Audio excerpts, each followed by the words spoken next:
Another way of targeting is to target a particular user interest, which is a relatively new option from Google. This lets you target people rather than videos.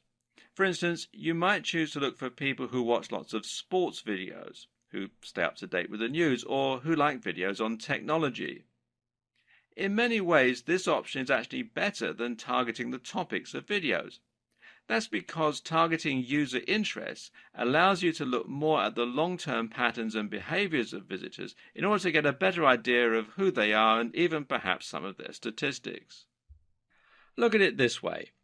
You've probably watched Taylor Swift videos on YouTube at some point in your life, even though you might not be the biggest Taylor Swift fan. If you were shown adverts for the new Britney album at that time, then those ads will have been wasted. It may even have been at a party, in which case no one would have seen the adverts. On the other hand, though, if you were someone who always watches video reviews for smartphones, then even when you watch a Taylor Swift video as a one-off, you might still be shown the advert for a new iPhone. This makes much more sense in the majority of cases, and it means that the ads will often be even more highly targeted.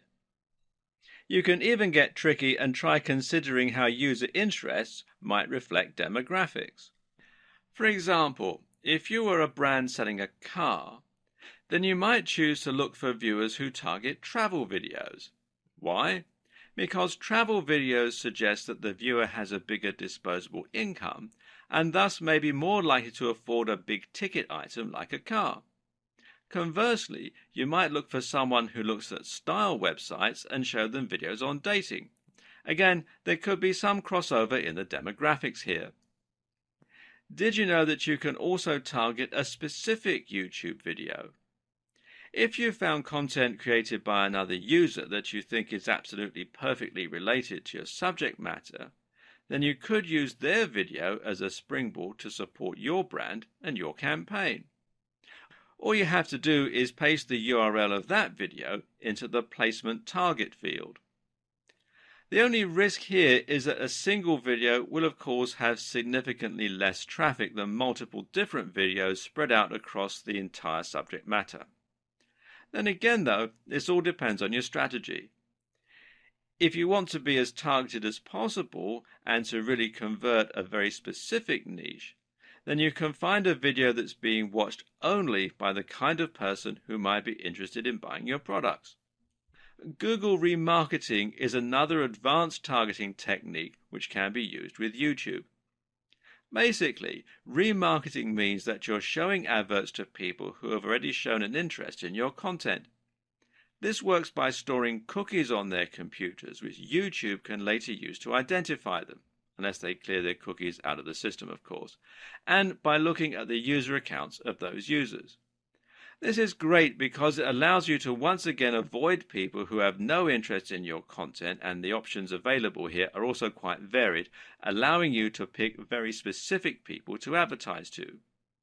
The options here include users who've watched any of your videos before, users who have taken an action such as clicking like or leaving a comment, people who have previously viewed your videos in an in-stream ad, people who have subscribed to your channel.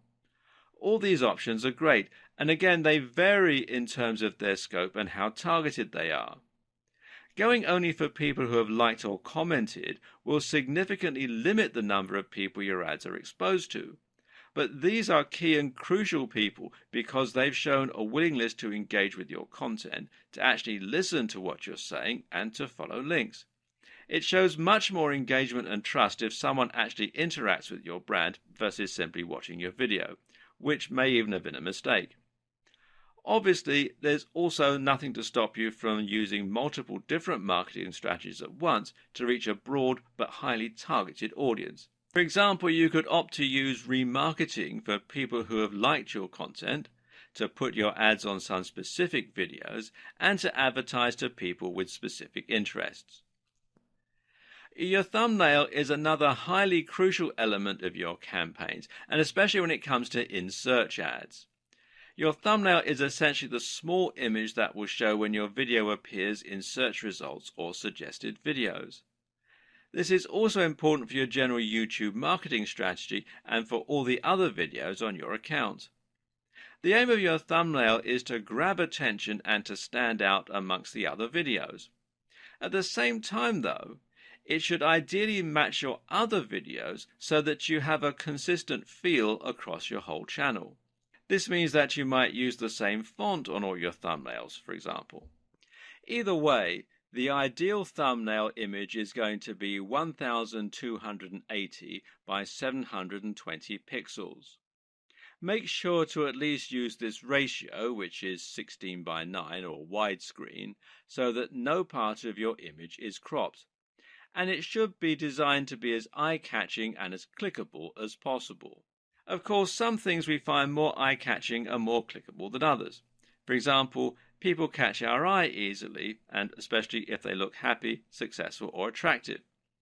If your channel relates to fitness or bodybuilding, then a thumbnail featuring a guy in amazing shape might be appropriate, and the more outlandish the physique, the more this will stand out.